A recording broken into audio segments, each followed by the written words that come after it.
নমস্কার বন্ধুরা, সাবুর লাইফস্টাইল চ্যানেলে আপনাদের সকলকে স্বাগত। বন্ধুরা, আজকে চলে এসেছি আবার একটি নতুন ভিডিও নিয়ে। তো বন্ধুরা, আজকে আমি শেয়ার করে নেব বাড়িতে যদি কোনো ইঁদুরের উপদ্রব থাকে তা কিভাবে সহজেই আপনারা বাড়ি থেকে তাড়িয়ে ফেলবেন। তো দেখতেই পেলেন বন্ধুরা, আমি প্রথমে হারপিক নিয়ে নিয়েছি। আজকে এই হারপিক দিয়েই আমি দেখাবো কিভাবে হারপিক দিয়েই ইঁদুর তাড়িয়ে ফেলবো চিরতরে। তো বন্ধুরা, এই রেমেডিটি বানানোর জন্য আমি প্রথমেই নিয়ে নিয়েছি হারপিক, তারপর একটি বাটি নিয়ে নিয়েছি, আর এই বাটির মধ্যে নিয়ে নিলাম কিছু আটা, যে আটা আমরা বাড়িতে ইউজ করি খাবার জন্য এই আটা। আর তারপরে নিয়ে নিলাম চিনি। তো বন্ধুরা, আটা হচ্ছে ইঁদুরের একটা খুব প্রিয় খাবার। আর তারপর দিয়ে দিলাম চিনি। এই চিনিও কিন্তু ইঁদুর খেতে মিষ্টি মিষ্টি জিনিস খেতে খুব ভালো পছন্দ করে। তো এই দুটো একসাথে মিশিয়ে নেওয়ার পর আমি যে উপকরণটি দিচ্ছি সেটি হলো, দেখুন বন্ধুরা, হারপিক। এই হারপিক কিন্তু আমরা যে কোনো ধরনের ঘরের ময়লা পরিষ্কার করতে ইউজ করি, কিন্তু এই হারপিক যখন কোনো খাবারের মধ্যে মিশে তখন এটি একটি পয়জনাস হয়ে যায়। তো বন্ধুরা, আমি এই ইঁদুরের আটা খাবার জন্য যে আটাটা নিলাম তার মধ্যে আমি এই হারপিকটি মেশাচ্ছি।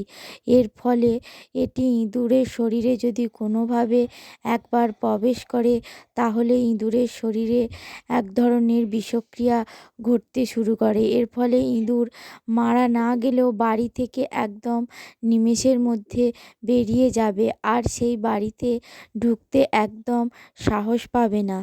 আর আপনারা যে রেমেডিটি যে বাটিতে তৈরি করবেন বন্ধুরা, সেই বাটিটিও কিন্তু আপনারা আলাদাভাবেই রাখবেন। তো এটি যেমন বাচ্চাদের হাতে না পড়ে, কেননা হারপিক এমনি হাতে লাগলে আমাদের হাতের মধ্যেও একটা জ্বলন হয়। তো বন্ধুরা, এটি খুব সাবধানে রাখবেন বাচ্চাদের থেকে। আর এই বাটিটি কোনোভাবেই আর নিজেরা কোনো কাজে ব্যবহার করবেন না। তো দেখুন বন্ধুরা, এরপর আমি আটা, চিনি ও হারপিকের মিশ্রণটি একটু জল দিয়ে দিয়ে ভালো করে এটি একটি আটার মতো করে মেখে নিচ্ছি। আর এই রেমেডিটি আপনারা যদি একবার বানিয়ে বাড়িতে দেন, যেখানে ইঁদুরের উপদ্রব বেশি সেই সমস্ত জায়গায় রেখে দেন, তাহলে আমি অবশ্যই গ্যারেন্টি দিয়ে বলতে পারি যে ইঁদুরের উপদ্রব বাড়ি থেকে একেবারেই কমে যাবে। তো বন্ধুরা, আমি এইরকম আটার মতো করে মেখে নিয়েছি। তারপর আমি বেশ কয়েকটা বল বানিয়ে নিচ্ছি। আপনারা আপনাদের প্রয়োজন মতো বল বানিয়ে নেবেন। তো বন্ধুরা, এইরকমভাবে যদি হারপিক দিয়ে আপনারা ইঁদুর তাড়ানোর এই রেমেডিটি ইউজ করেন তো খুবই এফেক্টিভ হবে। এরপর বন্ধুরা, আমি নিয়ে নিয়েছি, দেখুন, ঘি। ঘি কিন্তু ইঁদুরের একটি খুব প্রিয় খাবার। তো আমি এই প্রত্যেক কটা বলের ওপর ঘি একটু ওপর থেকে ছড়িয়ে দিলাম। কারণ কি, এই ঘিয়ের উগ্র গন্ধে ইঁদুররা এই বলটিকে খাবার জন্য বাইরে থেকে ছুটে ছুটে আসবে, আর খাওয়া মাত্রই তাদের শরীরের মধ্যে একটা ভীষণ বিষক্রিয়া শুরু হবে। তো এরপর আমি আমার ঘরের মধ্যে চলে এসেছি। যে সমস্ত জায়গায় আমার ইঁদুরের উপদ্রব বেশি সেই সমস্ত জায়গাগুলিতে, যেমন আলমারির তলায়,